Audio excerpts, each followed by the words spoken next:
Many of you have been asking me to try this brand. This is Rosa Gallery. It's a Ukrainian company that's been around since 1996. These paints are artist grade, meaning they're professional quality paints.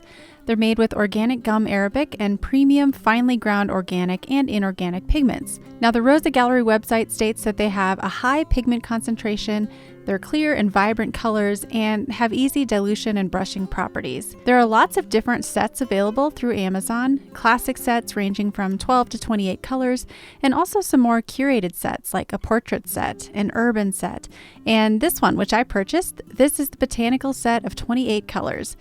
I already own a lot of classic sets, so what really drew me to this particular set was the variety of pinks, purples, and greens, which were specifically chosen with botanical artists in mind.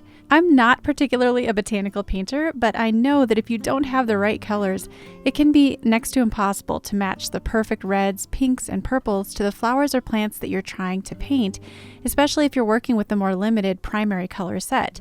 So that's the advantage to purchasing a set with a great variety of those reds and secondary colors. So this botanical set of 28 is currently $58 on Amazon.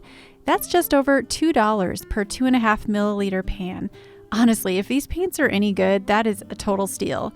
Compare that to Daniel Smith Professional half pans, which are smaller than this. They're only 2 milliliters and only 24 colors in this set. Even on sale, it's $115, which averages out to $4.79 for each half pan. So the Rosa Gallery set, clearly a much better deal if you're looking for a good quality paint at a better price point. They are hand poured, which means they'll be a little stickier than your extruded or factory poured pan paints. Hand poured paints tend to re-wet easily, which is great. They do use up a little bit faster than extruded pans, but since these pans are larger than your typical half pans by 0.5 milliliter, that I think more than makes up for it. There are 13 single pigment colors in the set. The rest are mixed pigment colors, all claiming to have an excellent light fast rating, with the exception of Opera Rose, which is a luminescent or fugitive color. As you can see by my swatches, there's a wonderful variety of colors, pretty much all you'd ever need and more to paint just about anything. Given the great variety of yellows, reds, greens, and earth tones, I could definitely picture myself using this set for landscapes and portraits as well as flowers. While I was swatching out the colors, I was trying to decide if I felt like there were any missing colors or gaps in the set, and the only thing that I would have liked to see is a pure PV19. I have a couple of colors here that are mixed with PV19, but not the single pigment color typically referred to as quinacridone red, magenta, or rose that I love to use on my permanent palette. But aside from that, every color is a winner. 13 of them are fully transparent, 12 are semi-transparent, and it's just the white, quinacridone violet, and black grape that are opaque. There are only a few granulating colors. The Opera Rose, Cobalt and Ultramarine, and the Umber looks like it granulates a little bit. Now, many botanical artists prefer to work on smooth, hot-pressed watercolor paper, so it would make sense that they might actually enjoy smooth, non-granulating paints as well. I was really pleased with these initial swatches. This is just a gorgeous, well-rounded set. So to better test out the paints, the next step, of course, is to make a painting. I photoshopped together this image of a bluebird with some spring blossoms. While it would be tempting to try and use as many colors as possible in the painting, especially when I'm testing out a massive new set of paints, I have learned that it's best to stick with a more limited palette.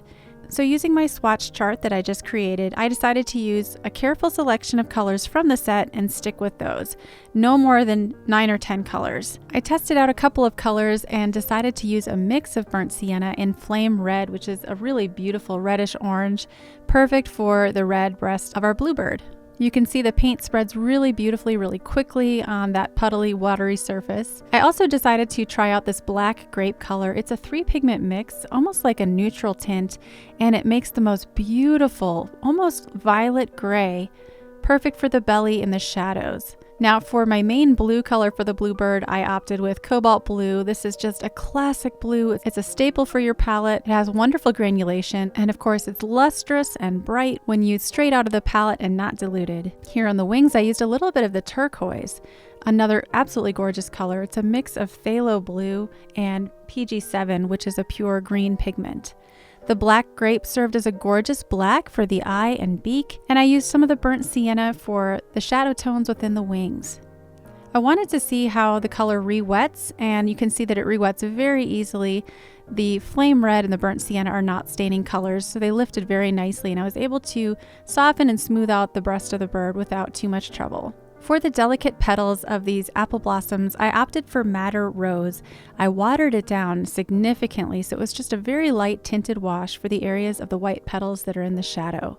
Using the wet and wet technique with my tinted wash, I applied a little bit of the olive green side by side next to that tinted pink. This olive green color was really beautiful. It's almost this brownish yellowish green, which is really perfect for some of those rather hard to define colors within the shadows of petals.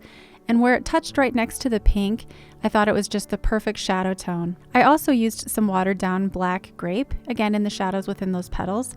So important when you're working with white to keep your washes really light. It's so easy to go too dark too soon. And so it's a good idea to test these out on a sheet of paper ahead of time before applying them right to your painting. Now, I had so much fun playing with the different varieties of values that I could get with just this madder rose color. With some of the flower buds that were closed here, you can see that the pink is definitely a little bit darker in the reference photo, and so I applied more color here, really quite directly, painting wet on dry, and just using more paint pulled directly from the palette where I wanted it to be darker. It's really fun working with these bright colors. I don't get to paint flowers very often, so it was such a treat. You can see here it's almost a perfect fire engine red when it's applied in its full force on those flowers. Anytime you're working with wet on wet, it's a delicate balance of adjusting how wet or dry your brush is, how thick or creamy your paint is, just to get the amount of spread of the paint that you're looking for. I mixed up a nice green here for the in-betweens in those flower buds.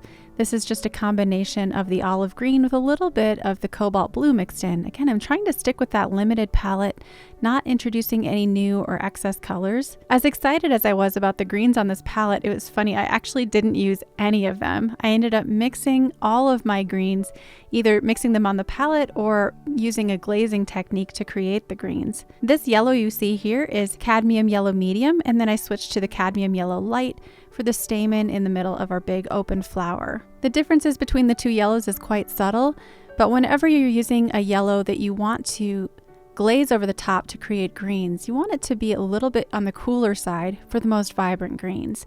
So the cadmium yellow light was slightly cooler, and I knew I wanted to cover it with some of that cobalt blue for the green base of the flower. I added some of these little veins inside of the petals of the flowers, and now it was time to tackle the leaves. I started with a really basic flat wash of cadmium yellow light, and I switched to the cadmium yellow medium where I wanted the leaves to be a little bit denser, a little darker, alternating back and forth between my yellows. You can hardly tell the difference between the two. They are so close in color. Just a flat wash of yellow on all the leaves made them look like dead leaves almost. The next step was going to be really fun, just adding a glaze over the top to create our green. I had a lot of fun with this step. Next, I decided to use turquoise blue for my second layer or a glaze over the top of the leaves. Here is where I really needed to slow down and paint more carefully, painting in between each of those tiny yellow leaf veins. I did sketch the leaf veins ahead of time to make it easier so I could follow along and apply my blue paint right next to them, leaving little gaps in between my brush strokes. This does take a steady hand and a small brush. Now, another lovely surprising combination here is painting the madder rose over the top of the green. And you can see it produces almost this lovely rich reddish brown, which is perfect for the shadow tones and center stems. I continue to work my way across the painting using my turquoise blue, which really doesn't look blue at all when you apply it over the top of that yellow. It becomes this vibrant green, beautiful and rich, and so much more alive looking. I did some touch-ups on the wings of the bird, and there's the final painting. I really loved using this Rosa Gallery set. I anticipate having a lot more fun with the set in the future, especially for botanical paintings. Thanks so much for watching, and I'll see you in this next video.